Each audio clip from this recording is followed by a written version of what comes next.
Greetings, visionaries. This is your host, the INFJ Visionary. What are we going to talk about today? A couple different things I saw.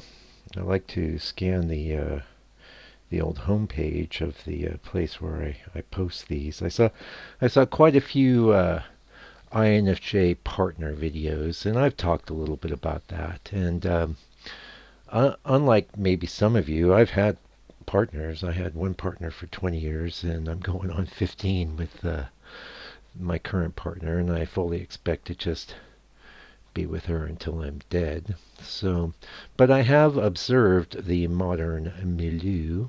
I have observed the situation, and many of the factors at play have been operative for quite a long time. So I have some thoughts to impart about that, and we'll get into some other stuff too today. Okay, so if you don't have a partner, you want one. I just saw actually that guy has got a pretty good channel. I forget his name, but he just did a video on all the different types you're compatible with. It goes like this: ENFP, INFP, and then ENTP, I believe. And then after that, who knows? The fact of the matter is you could make a relationship work with almost anybody. I knew an INTJ that was with an INFJ, and they were very happy.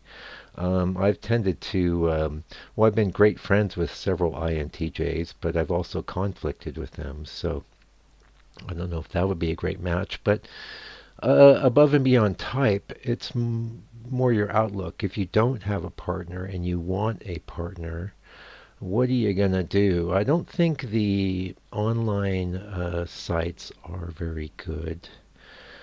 I think what you really should do is zoom out and make a compact with the universe itself. Tell it what you're prepared to do to accomplish this aim, and then start acting upon it. Maybe online dating could be a part of that. I don't know. I know that I was involved with online dating around, oh my gosh, 2007 or so. It was a different world. It was actually in the computer. It wasn't on the phone yet. I was involved with OkCupid and a site called Plenty of Fish. And very interesting it was. I think even Yahoo had something going on. Either way, what I didn't like about it was you got rows of faces, and these days I guess you're swiping. It's face, face, face, face, face. And yes, I believe our intuitive powers give us an amazing ability to read faces and to gauge things from them. But people can fool us, and especially something that's artificial, like a portrait shot for a dating site could throw you. My personal policy was to do my best to make some sort of connection, but always set up a coffee date, not dinner, not anything involved, just I'm going to meet you. And funny enough, a big part of this might just be to see what they smelled like, because I don't know, if you smell very strongly of certain scents, I don't want to be with you. I won't get into the particulars because everyone's different. But that was a deal killer for me. Or your front of your blouse is covered with dog hair from your 15 dogs. Any of those could be things you might want to know. Or you possibly are a different weight than your profile photo. Not that that's necessarily a deal killer, but there's such a thing as being honest and stuff like that. Anyway, that's enough about the online thing. What I think you're better served with, let's just say, for example, you don't have any religious beliefs. You might still think about going to some kind of church, maybe a non-denominational one. At least there, you're going to be meeting people that are interested in being kind of like family oriented, or pointed towards the good. Now that might be way too much for you. You might be way too cool for that. And trust me, I was, certainly. I did investigate the church experience as a much older person. I don't have much use for it. But what I will say that is great about it is its community. And community is the thing that we are definitely missing. Community is the thing that used to take care of this. Relationships were either arranged by families, or there was a sense of inevitability, since you knew these people. You grew up around people. You were in a tribe, and everybody had their place, and everybody had their prospective future as well.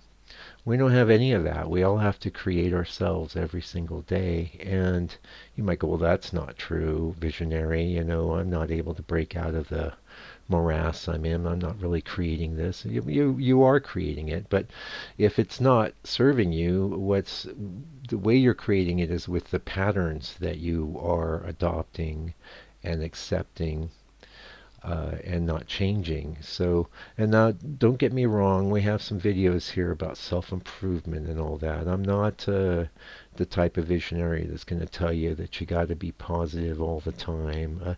There's a lot of value to perceiving the negative aspects of reality, but the fact of the matter is that if you are fixated on negative behaviors, negative thoughts, it's going to be hard for you to have a happy and fulfilling life. And I'd just as soon have a relatively happy and fulfilling life. And this reminds me of I think I did bring up this guy's video. He was talking about the stability of certain types. And I think some types, some of the Jungian archetypes are quite a bit better designed for this reality matrix than the INFJ. But we're not exactly stable, especially early on.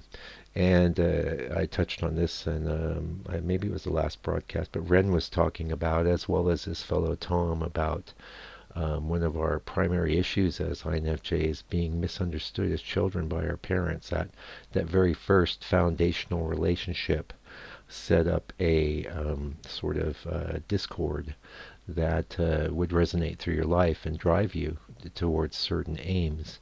And that is very interesting, the idea that we're into repair, we're into being understood. I think that is really at the deep core of INFJness. And according to Renaud,